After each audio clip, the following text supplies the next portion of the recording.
from the bottom of my heart, allow me to express my gratitude for considering my humble municipality as one of the fortunate recipients of the CES program under the Department of Science and Technology.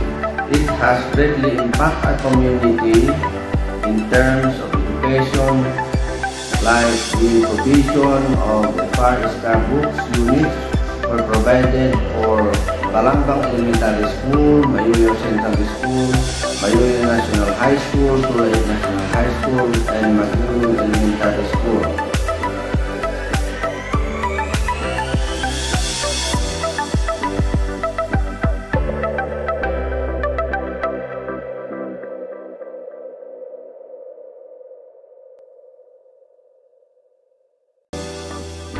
So, from the conduct of the supplementary feeding program, 19 out of the 33 beneficiaries who improved their nutritional status.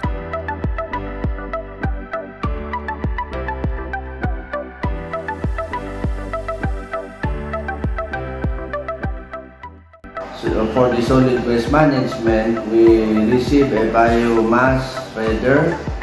At least 2 tons of biomass were processed.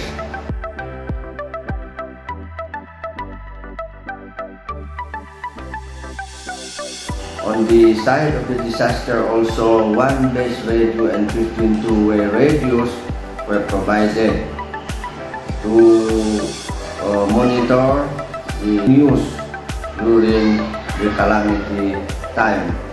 Napupiman dito yung CES project ng TISDA nga dito communication kit na makontak mi lagi di far-flung barangays na tawan ti signal ti cellphone ta kalay di alimit nga nag-report kanya mi TIS like ang maalan dito base i-report da di nalbuwin no palaat tapos di nalbukin palaat i-relay damot dito in their office tadaing kastami nga napan nag lukat i-di slide nga report da.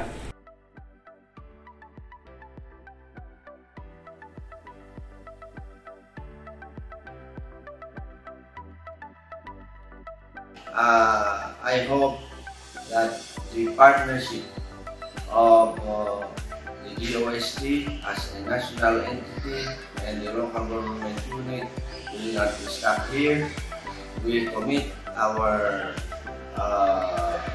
local government to support the program of the DOST.